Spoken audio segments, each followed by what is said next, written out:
So, Scott, you've been an ambassador for Equitop Myoplast since, I think it was 2010. I was trying to look back and see, but it was definitely before you'd ever even jumped on a Nations Cup team. Yeah. And now we see Scott Brash in front of us, world #1, Olympic gold medalist, won the Rolex Grand Slam of show jumping. Can you just talk us through the progression of your career in the last 6 years and the highlights? Yeah, I think it probably started in 2010 when I jumped my first Nations Cup in Le Ball in May. Yep. I think it was just before that we had met, so yeah, it's been a great journey. And yeah, that was with Intertoy Z, and that same year we went on to jump the World Equestrian Games in Kentucky with him. And he was a home-produced horse, if I remember right. Yeah, we bought him and Bonamy when they were 4, and yeah, produced him up through the ranks, and they kind of went everywhere together. And Bonamy that year won the World Cup in Toronto. He had a really good year as well. And yeah, it was shortly after that, when I came home from Toronto, that I got the phone call from Lord and Lady Harrison, Lord and Lady Kirkham, wanting to buy a horse with the Olympic Games in mind, and that was the start of our journey together. So yeah, it's... How many horses did you try before Sanctos then, with that mission in mind? It was the first one actually. Was yeah, it? Yeah, amazing. So did you know immediately that this was something special? I think it would be very wrong if anyone said that they would have known that he was going to go and do everything he's done, because I don't think anyone could have known that. But he was definitely a fantastic horse, and he had a lot of qualities. And but yeah, I think the main thing is we really clicked as a partnership from day one, and that was a good feeling when you try a horse and you click and they understand you, you understand them, how they want to be ridden, and vice versa. So I think that's what shone out on that day. And but yeah, I don't think you could have said he was going to go and win everything that he has won. I don't think anyone could have predicted that. Put it to that. But yeah, that's how our journey began. And then yeah, 2012 was an incredible year for us to win the Olympic gold medal in our home country. It was an absolute dream come true. And how long had you had him before the Olympics? We just, Lord and Lady Harrison, Lord and Lady Kirkham bought him just in December 2011, so just before the Olympic cut-off date, really. Yeah. So yeah, it was only 6 months before, so quite a short time before, really. Yeah. And then yeah, I mean, I feel that I've just been very lucky that every year seems to have got better and better, really. I mean, 2013 we won European gold medal and a bronze medal, and became world #1.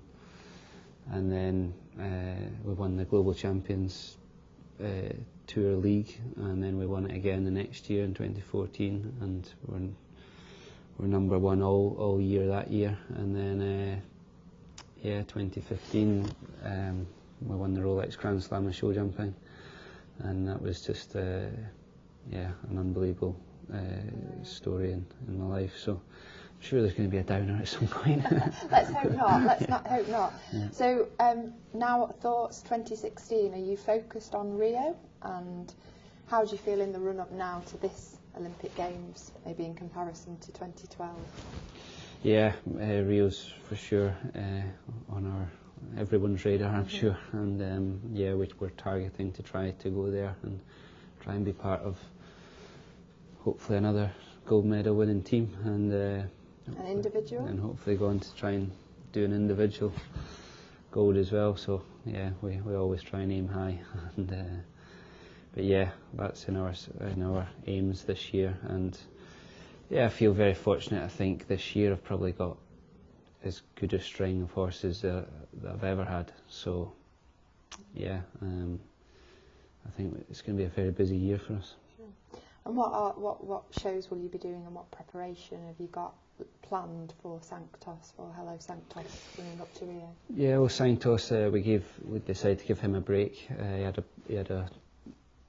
didn't do a lot of shows in 2015, but the shows he done were very high pressure, and you know, it was a tough year for him. So we gave him a break after Geneva, and what was a holiday for Sanctos? What did he do? oh, he went to Ibiza and put his feet up and went raving. Yeah, no, he absolutely loves being at home. He's the king of his place. He loves hacking out. So he was always in work. You know, I think it's important that horses stay in work even when they have a rest. But okay, he didn't jump a jump for 2 months. So, and I think if you leave them too long as well, I think that's also a bad thing. So yeah, he's had 8 weeks completely no jumping, and we built him up fitness wise again, and he's actually just left this morning to go down to Oliva Nova, which is just 2 weeks, 2 2-star shows. He'll not do a lot down there, but he'll just get started back, and we'll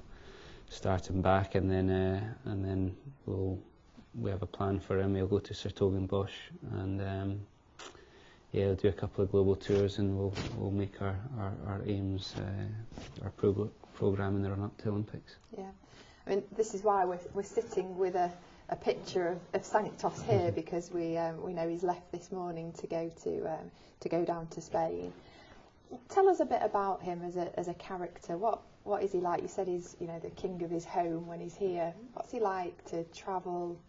What does he do that drives the grooms mad?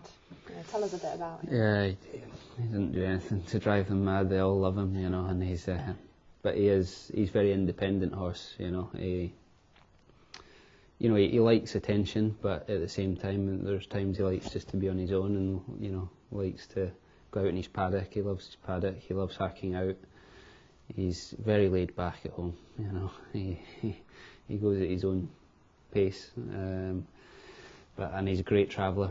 He's great, and he's such an intelligent horse. He knows when a big occasion is. You ride into ring, he comes alive. He grows into that. That's just how he is. He's a very intelligent horse.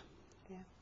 And I can't let this opportunity pass without asking you about the use of Equitop Myoplast in him. Presumably you use that with him when you're travelling, when he's competing. Yeah, he's on it all the time. I started using Equitop Myoplast in 2010 when we met, and I think what really stuck out was I had a 5-year-old horse that was, we used to feed a lot, we used to, exercise. But we really struggled to get muscle on him, and he always looked a little poor. And when we started using Equitop Myoplast on him, especially at the start, there was such a change in him, and I really believed in it from day one then. And my whole yard went onto Equitop Myoplast, and I think it's great for young horses building up their muscle, but also for your top end horses where their muscles can even tiring even travelling, and I think it's a very important supplement that we use. So Scott, what is life like for an international globe-trotting superstar show jumper? Just what's a typical week? Is there a typical week? No, I think there's no typical week. There's no real routine to my life, every week's different.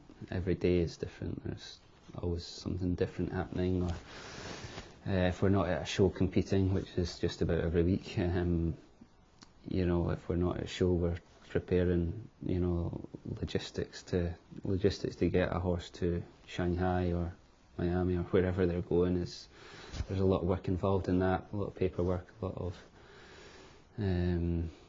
there's lots of logistics. You must have clocked up a fair few air miles yourself. Yeah. Have you competed in every country? There's not many I've not anyway, and I'm sure our horses' passports have more stamps than a lot of people.